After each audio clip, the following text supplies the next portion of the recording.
আপনি তো আপনাকে তো বিশ্বাস করি না, আপনাকে তো এটা বলি না। আপনি বলছেন তো এতক্ষণ পর্যন্ত এখানে বসে যে আপনি কথাগুলো বলছেন, আপনি হুজুর ইন্টারভিউ নিতেছেন, আপনি আমাকে যে প্রশ্নগুলো করছেন, ইন্টারভিউ না ধর্মমন্ত্রী যে আছে হে তো ইন্টারভিউ নিতে পারবো না।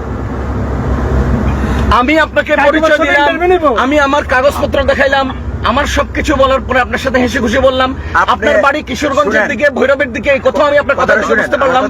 সবকিছুর পরেও আপনি আমার সাথে কেন হয়রানি করতেছেন? আপনি যে মোবাইল ধরে রাখছেন, আপনার নিজের তো ড্রাইভিং লাইসেন্সটা আপনি আমার কাছে ড্রাইভিং লাইসেন্স আছে, গাড়ি আমার, ড্রাইভার আমি, যিনি স্টিয়ারিং এ বসে আছে উনি তো ড্রাইভিং। আপনি এতক্ষণ যে কথাগুলো বলছেন বলেন। আপনাকে একটা কথা বলি শুনেন, নিজের যে এত যুক্তিকতা দেখাইতেছেন, আপনি তো যুক্তির মধ্যে নাই, উনি বলেন এটা আপনি তো যুক্তির মধ্যে নাই, আপনি তো গাড়ি কাগজপত্র ঠিক নাই, আপনি ইন্টারভিউ নিচ্ছেন সময় মার্কেটিং করছেন। আপনার স্যার ইন্টারভিউ কেন নিছে জিজ্ঞান না, উনি কি ওনার ইন্টারভিউ নিব? আপনার তো দুর্বলতা আছে, আপনার তো কোনো দুর্বলতা নাই, আমাদের সব কিছু আছে।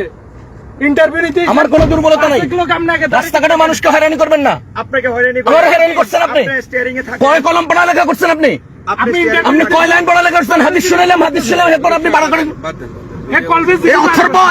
পুলিশের চাকরি দিচ্ছে কেন? সে আমরা এখানে এসে কি কয়? চল, আমি খবর নিতেছি, তার নামগুলো সহ তোমাদের এক নিতেছি।